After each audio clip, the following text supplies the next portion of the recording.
ओम श्री गणेश शारदा गुरुभ्यो नमः।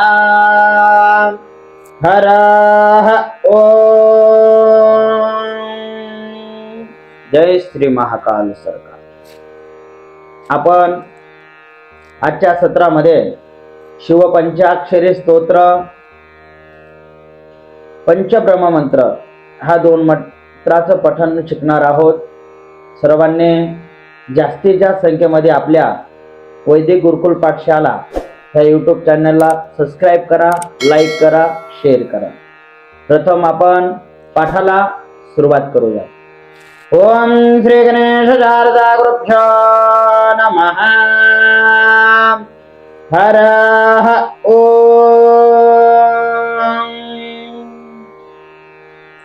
गुरुर्ब्रह्मा गुरुर्विष्णु गुरुर्देवो महेश्वरः।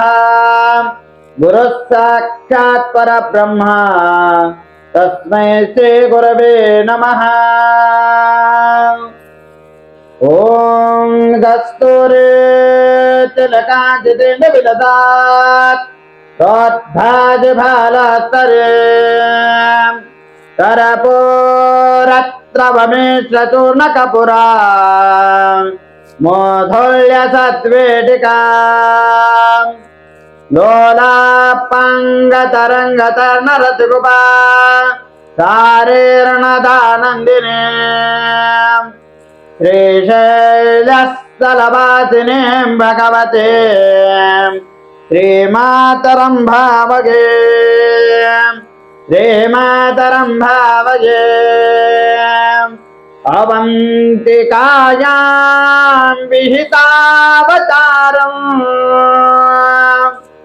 मुक्ते प्रदानाय जनानाम् अकाल मृत्यु परिरक्षणार्थं वन्दे महाकाल महासुरेशं।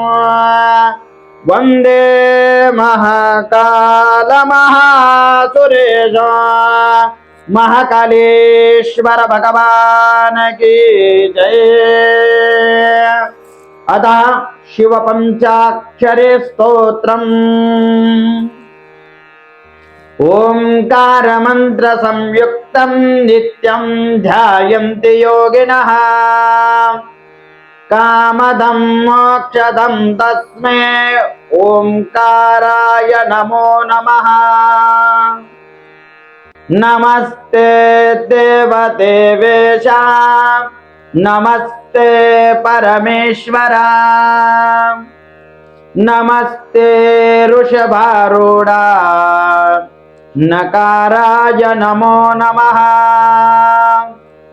महादेवं महात्मानं महापातकनाशनं महापापहरं वन्दे मकाराय नमो नमः। शिवं शान्तं जगन्नाथं लोकानुग्रहकारकं शिवमेकपरं वन्दे शिकाराय नमो नमः। वाहनं वृषभूयस्य वासुके कण्ठभूषणं वामे शक्तिधरं वन्दे वकाराय नमो नमः। यत्र कुत्र स्थितं देवं सर्वव्यापिनमीश्वरं हे लिंगं पूजये नित्यं यकाराय नमो नमः। ओम शांति शांति शांति। सर्व वीर माहेश्वरांना विनंती आहे, आपण या यूट्यूब चॅनलला जास्तीत जास्त सबस्क्राईब, शेअर आणि बेल लाईक करायचं आहे। आपण पुढील आता आपल्याला पंचब्रह्म मंत्र शिकायचे। पंचब्रह्म हा मंत्र पंचाचार्य जे आपले मूळ जगद्गुरु आहेत त्या जगद्गुरूच्या 5 मुखापासून परमेश्वराच्या 5 मुखापासून हा मंत्र आहे. तो मंत्र म्हणजे सद्योजात, वामदेव, अघोर, तत्पुरुष, ईशान्य या 5 मुखापासून हा मंत्र म्हणजे पंचब्रह्म मंत्र आपल्याला आता शिकायचं. ओम श्री गणेश शारदा गुरुभ्यो नमः. हर ओम. ओम सत्योजातं प्रपद्यामि सत्योजाताय वै नमो नमः. भवे भवे नाति भवे भवस्व मां भवोद्भवाय नमः.